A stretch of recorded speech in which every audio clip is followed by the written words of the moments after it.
Breaking news చూస్తున్నాం. అగ్రరాజ్యంలో మరోసారి తుపాకీ గర్జించింది. ఏకంగా మాజీ అధ్యక్షుడు డొనాల్డ్ ట్రంప్ పైనే దాడి జరిగింది. ఒక్కసారిగా జరిగిన ఈ ఘటనతో అగ్రరాజ్యం అమెరికా ఉలిక్కిపడింది. మాజీ అధ్యక్షుడు ట్రంప్ పెన్సిల్వేనియాలో ఎన్నికల ప్రచారం నిర్వహిస్తుండగా ఈ ఘటన జరిగింది. ఈ ఘటనలో డొనాల్డ్ ట్రంప్ కుడి చెవిపైకి బుల్లెట్ దూసుకెళ్లింది. దీంతో ఆయనకు తీవ్ర గాయమైంది. హుటాహుటిన ట్రంప్ ను ఆయన వ్యక్తిగత సిబ్బంది హాస్పిటల్ కు తరలించారు. ప్రస్తుతం ఆయన పరిస్థితి నిలకడగా ఉంది.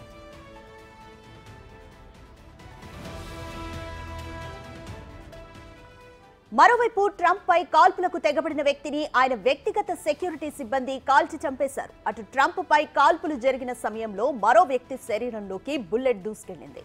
అతను అక్కడికక్కడే మృతి చెందాడు. ఈ ఘటనలో మరో ఇద్దరికి తీవ్ర గాయాలయ్యాయి. ప్రమాదంలో మృతి చెందిన వ్యక్తి కుటుంబానికి ట్రంప్ తన ప్రగాఢ సానుభూతి ప్రకటించారు. వారి కుటుంబానికి అండగా ఉంటామని ప్రకటించారు.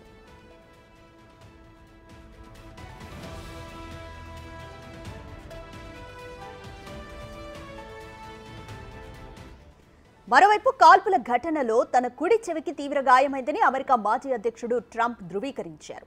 ఇక గాయాలైన తరువాత ట్రంప్ స్టేజ్ దిగుతూ ఎవరూ అధైర్యపడొద్దని పిడికిలి బిగించి చెప్పారు.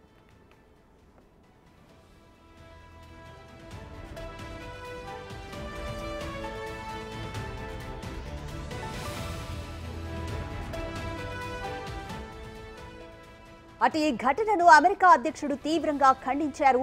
ఎన్నికల ప్రచారంలో ఇలా జరగడం తనను బాధించిందన్నారు. అమెరికాలో ఇలాంటి హింసాత్మక ఘటనలకు తావులేదన్నారు. ఈ ఘటనను అందరూ ఖండించాలని కోరారు.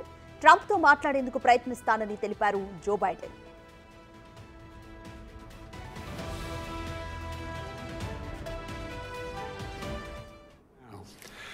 I have tried to get a hold of Donald.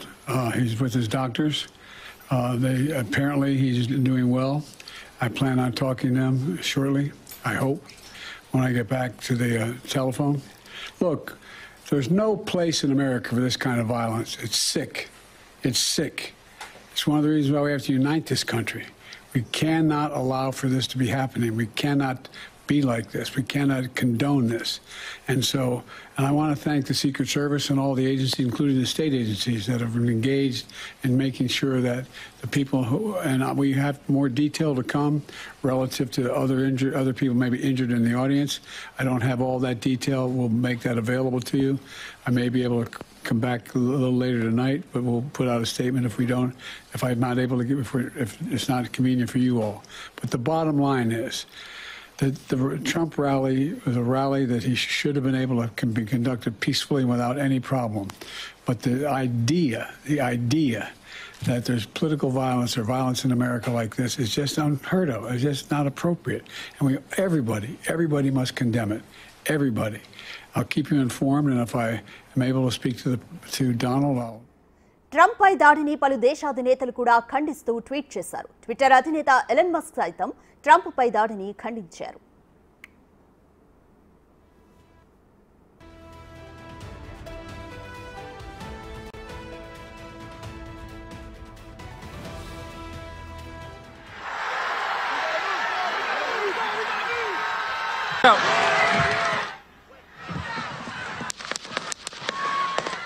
You see something that said, take a look at what happened.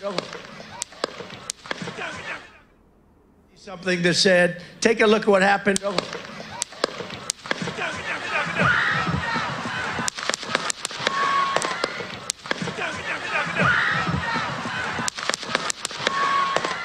You see something that said, take a look at what happened. అటు ఈ ఘటనపై America దర్యాప్తు సంస్థ FBI రంగంలోకి దిగింది. దాడి ఘటన వెనుక ఎవరున్నారనే దానిపై దర్యాప్తు షురూ చేసింది. You see something that said, take a look at what happened.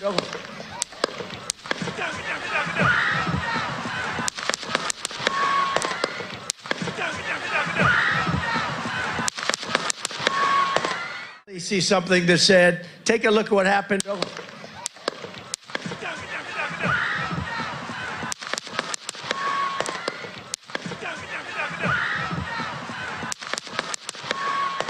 You see something that said, take a look at what happened.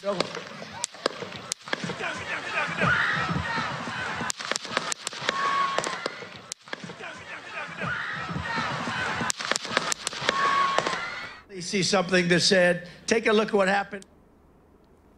Right, అగ్రరాజ్యంలో ఏకంగా మాజీ అధ్యక్షుడు ట్రంప్ పైనే తుపాకీ గర్జించింది. ఈ విషయానికి సంబంధించి మరిన్ని అప్డేట్స్ యూఎస్ఏ నుండి మా ప్రతినిధి లక్ష్మణ్ లైవ్ లో అందిస్తారు.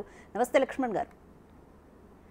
నమస్తే అండి. రైట్, అసలు ట్రంప్ పై కాల్పులు జరిపిన వ్యక్తి ఎవరు అనుకోవచ్చు? ఏకంగా అసలు మాజీ అధ్యక్షుడి పైనే ఇట్లాంటి దాడి గతంలో అయితే మనం ఎప్పుడు చూడలేదు. ఏకంగా ట్రంప్ పైనే దాడి జరగడాన్ని ఏ విధంగా అర్థం చేసుకోవాలి? ఇది బేసిక్ గా ఇంకా ఎవరు లక్ష్మణ్ గారు కొంచెం వెనక్కి జరగరా, ఫ్రేమ్ సెట్ అవ్వాలి కొంచెం వెనక్కి, ఇంకొంచెం. రైట్ అండి, థ్యాంక్ యూ. సో బేసిక్ గా ఇంకా మనకు ఎవరు అని చెప్పి సీక్రెట్ సర్వీస్ ఏజెంట్స్ పూర్తిగా చెప్పలేదండి. యాక్చువల్ గా వాళ్ళు రివీల్ చేస్తున్నారు. కాకపోతే ఏం జరిగిందంటే సీక్రెట్ సర్వీస్ ఏజెంట్స్ పెరిమీటర్ నుంచి దూరంగా యాక్చువల్ గా ర్యాలీలో మనం ఇందాక అనుకున్నట్టు 6th లైన్ లో అలా లేకుండా తను ఎవరైతే షూట్ చేశారో ఆ బిల్డింగ్ నుంచి దూరం నుంచి షూట్ చేశారో విత్ ఇన్ సెకండ్స్ మీరు చూసారంటే ఆ సీక్రెట్ సర్వీస్ ఏజెంట్స్ ఎప్పుడైతే ఫస్ట్ గన్ షాట్ వచ్చిందో with in 45 seconds to 1 minute లోనే అతన్ని చంపేశారనమాట. చంపేసిన తర్వాత ఒక పోలీస్ ఆఫీసర్ ఆ సీక్రెట్ సర్వీస్ ఏజెంట్ స్టేజ్ పైకి వచ్చి ట్రంప్ ని అక్కడ ఉన్న అందరు ప్రజలకి చెప్తున్నాడు, ఈస్ డన్ ఆల్ గుడ్ చంపేసామని చెప్పేసి చెప్పిన తర్వాత కొంచెం కూల్ డౌన్ అయ్యారు. బట్ వెరీ చాలా ఇది ఎందుకు ఏమిటి అని ఇంకా వాళ్ళు డీటెయిల్స్ తెలియజేసుకోవాలి. నేను అనుకోవడం పెన్సిల్వేనియా వచ్చేసి ఒక బేసిక్ గా ఎక్కువ ఆఫ్రికన్ నల్ల జాతీయులు ఎక్కువ ఉండొచ్చు. బేసిక్ గా అలా కూడా ఏమన్నా ఈ ట్రంప్ కొంచెం లాస్ట్ టైం అయింది కదా బ్లాక్ లైఫ్ మ్యాటర్స్ అని చెప్పేసి దాని గురించి కూడా ఉండొచ్చు ఏమో అని ఒక పర్స్పెక్టివ్ అని మనం ఆలోచించవచ్చు. కావాలంటే ఈ చెప్పాలంటే ఈ బైడెన్ ఒక బేసిక్ ఏంటంటే ఇది డెమోక్రటిక్ పార్టీస్ కి బేసిక్ గా ఇది ఒక పెద్ద మచ్చలాగా.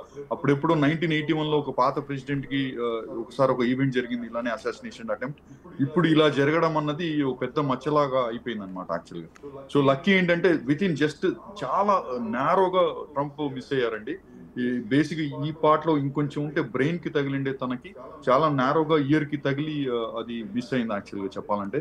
ఒక సామాన్య ప్రజలు చనిపోవడం జరిగింది, ఇద్దరు సివియర్ గా ఇంజూర్డ్ అయ్యారు. ఈ వ్యక్తిని ఇంకా బాడీని ఇంకా బిల్డింగ్ పైనే ఉన్న ఫోటోస్ ఒకటే బయటకు వచ్చే ఇప్పటి వరకు పలానా వాళ్ళు అని చెప్పేసి ఇంకా పూర్తిగా రివీల్ చేయలేదు యాక్చువల్లీ. అంటే ప్రస్తుతం ట్రంప్ పరిస్థితి అయితే పూర్తిగా నిలకడగానే ఉందనుకోవచ్చా? ప్రస్తుతానికైతే as per the official update ఆయన నిలకడగానే ఉన్నారు. బట్ అక్కడ చూస్తే మాత్రం ఒక్కసారిగా అమెరికా మొత్తం ఉలిక్కి పడింది. ఎందుకంటే ట్రంప్ జరిగిన తర్వాత వెంటనే సీక్రెట్ సర్వీస్ ఏజెంట్స్ వచ్చేసి దాన్ని అందరు ప్రొటెక్ట్ చేయడానికి వచ్చారు. ఆ తర్వాత మనం విన్న వచ్చిన న్యూస్ ఏంటంటే అక్కడ ఉన్న ప్రజలు మనకు చెప్పడం కొంతమంది ఫాస్ట్ గా ఎంటైర్ పెన్సిల్వేనియా ఆ ఏరియా మొత్తం సరౌండింగ్స్ నాకు తెలిసి 10-15 మైల్ రేడియస్ వరకు మొత్తం అంతా పోలీసులు ఇంకా ఒక యుద్ధం జరిగితే ఎలా వస్తారో అలా పోలీసులు వచ్చేసారని కూడా విన్నారు. చాలా భయపడ్డారు ప్రజలు అక్కడ కూడా ఏం జరుగుతా ఉందని చెప్పేసి సడన్ గా. సో ఆయనైతే నిలకడగానే ఉన్నారండి. మోస్ట్లీ నేను అనుకోవడం ట్రంప్ చాలా ఒక స్ట్రాంగ్ వ్యక్తి. సో మోస్ట్లీ ఈ రోజు నైట్ మా లోకల్ టైం కి లేదంటే రేపు మార్నింగ్ కి ఇన్ కేస్ ఏమైనా అట్లీస్ట్ వీడియో స్టేట్మెంట్ ఇస్తారని అనుకుంటున్నాను నేను. బైడెన్ కూడా ఇంకా మాట్లాడలేదు. బైడెన్ కూడా కొన్ని ప్లాన్స్ బైడెన్ ప్రెసిడెంట్ గారు కొన్ని ప్లాన్స్ క్యాన్సిల్ చేసుకొని ఈస్ కమింగ్ బ్యాక్ టు డీసీకి వస్తున్నారని కూడా అంటున్నారు. ఈ విషయానికి తనకు he has to get updates from the secret service agents and FBI అని కూడా చెప్తున్నారు. అమెరికాలో అంటే అగ్రరాజ్యంలో ఎన్నికల ప్రచారం అంటే సెక్యూరిటీ కూడా బాగా ఉంటుంది అనేది మనకి బాగా అర్థమయ్యే విషయం. ఇక్కడ మనం సెక్యూరిటీ ఫెయిల్యూర్ గా చూడొచ్చా? ఎలా చూడాలి దీన్ని? ఇది మాత్రం డెఫినెట్ గా ఆ కోణంలో కూడా ఆలోచించాలి విషయమే. డెఫినెట్ గా సెక్యూరిటీ ఫెయిల్యూర్ కూడా అయిండొచ్చు అని చెప్పేదానికి కూడా ప్రిలిమినరీ గా చెప్పొచ్చు. ఇది జరగకుండా ఉండాల్సింది యాక్చువల్ గా. అగ్రరాజ్యంలో ఒక మాజీ ప్రెసిడెంట్ కి ఇలా జరగడం అన్నది పొరపాటున ఏదైనా జరిగి ఉంటే ఇది ఎంత పెద్ద ఇష్యూ అయ్యేదో మనం ఊహించలేము యాక్చువల్ గా. ఆయన ఎట్లో చిన్న మిస్ అయింది కాబట్టి సరిపోయింది. బట్ డెఫినెట్లీ నేను అనుకోవడం కొన్ని చేంజెస్ అయితే జరుగుతాయండి. నేను ఇప్పుడే వింటున్నాను యాక్చువల్ గా కొన్ని మన సోర్సెస్ ఏం చెప్తున్నాయంటే సీక్రెట్ సర్వీస్ ఏజెంట్ లో కూడా కొన్ని మార్పులు చేస్తారు అని చెప్పి చెప్తున్నారు. ఏం చేస్తారు అన్నది వేచి చూడాలి. బట్ ఇది వెరీ అన్ఫార్చునేట్. అది ఒక మాజీ ప్రెసిడెంట్ కే భద్రత లేని కోణంలో ఉంటే ప్రజలు కూడా ఎంత భయాందోళన చెందుతారు అన్నది కూడా పెద్ద విషయం యాక్చువల్గా. లక్ష్మణ్ గారు, ఈ ఘటనతో రిపబ్లిక్ పార్టీ ఎన్నికల ప్రచారానికి బ్రేక్ పడే అవకాశం ఉందా లేదా సజావుగా మళ్లీ సాగుతుందా? రిపబ్లిక్ పార్టీ నాయకులు ఏమంటున్నారు? రిపబ్లిక్ పార్టీ బేసిక్ గా థర్స్డే రోజు ట్రంప్ యాక్చువల్ గా వైస్ ప్రెసిడెంట్ నామినీని కూడా డిక్లేర్ చేయాల్సిన ఉంది అనమాట షెడ్యూల్ లో. సో అది ఒక డిస్కషన్ జరుగుతూ ఉంది. చిన్న దెబ్బ అయితే మోస్ట్ లైక్లీ తను రేపో ఎల్లుండో నేను అనుకోవడం Trump is a very strong candidate. General గా కూడా ఆయన ఒక స్ట్రాంగ్ మాజీ ప్రెసిడెంట్ చూడాలంటే మనం అనుకుంటే మన తెలుగు భాషలో మొండి వ్యక్తి, పట్టుదల వ్యక్తి. సో త్వరగా కూడా షెడ్యూల్ ఏమైనా కొద్దిగా మారచ్చు అనుకుంటాను. బట్ ఎక్కడున్నా ట్రంప్ వచ్చేసి జనరల్ గా తన సీక్రెట్ సర్వీస్ ఏజెంట్స్ తో ఎప్పుడు కూడా నైట్ ఎక్కడ స్టే చేయరనమాట. ట్రంప్ గారు వచ్చేసి always Trump properties across US లో తనకి ఆయన రియల్ ఎస్టేట్ ప్రాపర్టీస్ ఉన్నాయి. న్యూయార్క్ లో ట్రంప్ టవర్ ఉంది, వేరే చోట్ల ఫ్లోరిడాలో ట్రంప్ ఏరియాస్ ఉన్నాయి, అక్కడే స్టే చేస్తారని చెప్పి కూడా విన్నాను బేసిక్ గా. కాబట్టి ఓవరాల్ గా ఏమవుతుందంటే కొంచెం డిలేస్ ఉండొచ్చు, బట్ ఇక్కడి నుంచి స్పీడ్ పెంచుతారు రిపబ్లికన్ పార్టీస్ అని కూడా నేను భావిస్తున్నానండి. రైట్, థ్యాంక్స్ లక్ష్మణ్ గారు, థ్యాంక్స్ ఫర్ జాయినింగ్.